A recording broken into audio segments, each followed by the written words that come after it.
안녕하세요. 오늘은 11번째 시간 용서와 화해에 대해서 여러분과 나눌게요. 자, 이혼자들 중에서 특별히 기독교, 하나님을 믿는 이혼자들에게 용서라는 단어는 큰 부담감으로 다가올 수 있습니다. 한때는 애들 낳고 잘 살다가 어느 날 돌아서는 일이 있었을 경우 용서라는 것은 생각해 보고 싶지 않을 수 있습니다. 자, 근데 우리 그 쉽지 않은 용서에 대해서 생각해 보도록 하죠.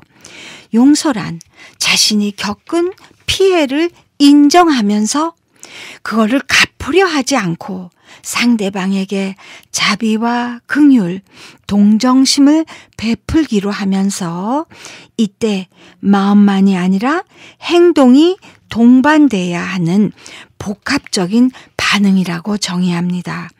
그렇다면 화해는 무엇일까요? 용서가 일방적이라면, 한 방향이라면 화해는 양방향적인 것으로 이혼했을지라도 자녀가 있을 때 꼭 필요한 거라고 말할 수 있어요. 왜냐하면 자, 부부간에는 역한 감정이 있을지라도 한 자녀들의 엄마 아빠잖아요. 두 사람이 원수처럼 지낸다면 이미 고통받는 자녀들에게 불안감을 더하기 때문이겠죠. 예를 들어 전 배우자가 이제 주말에 자녀들을 데리러 왔을 수 있죠.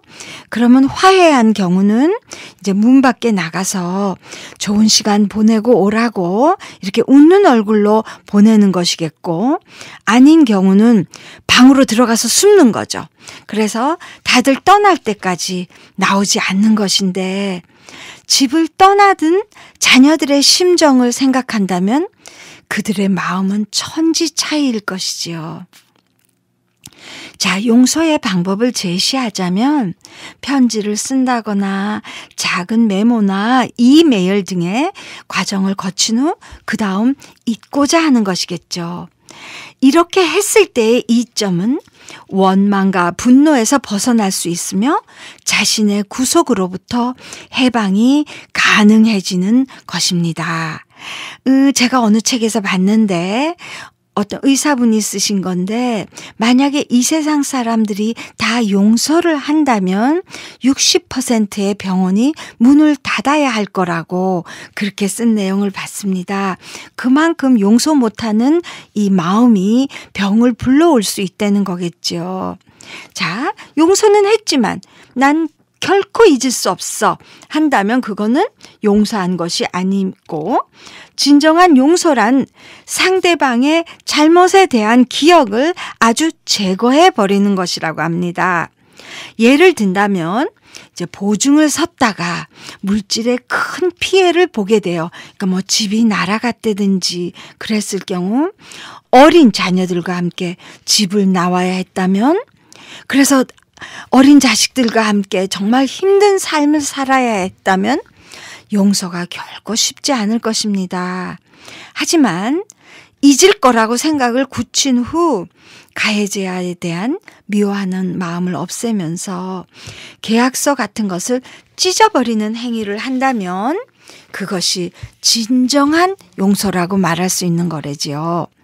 하지만 용서를 해야 한다는 강박관념에서 충동적인 용서를 하게 되는 경우는 오히려 역효과를 가져올 수 있다는 거죠.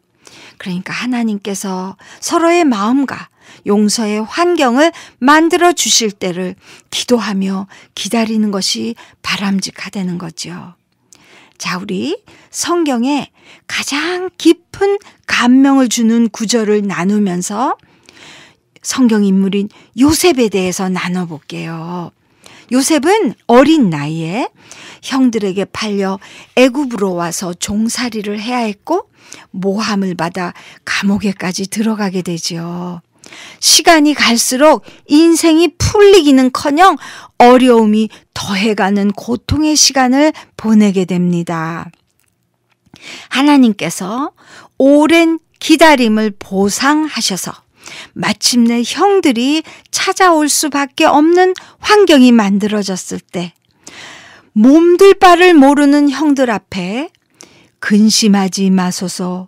하나님이 생명을 구원하시려고 나를 당신들 앞서 보내셨나이다. 창세기 45장 4절 5절 말씀이죠. 저는 개인적으로 이 구절이 성경에서 제일 멋있는 것 같아요. 네. 이혼의 과정 중에 용서가 힘든 일이 있었다 하더라도 다음의 말씀을 우리 기억하도록 해요. 마가복음 6장 15절 말씀인데 너희가 사람의 과실을 용서하지 아니하면 너희 아버지께서도 너희 과실을 용서하지 아니하시리라. 함께 해주신 여러분께 감사드리면서 다음 주에 다시 뵐게요. 안녕히 계세요. 감사합니다.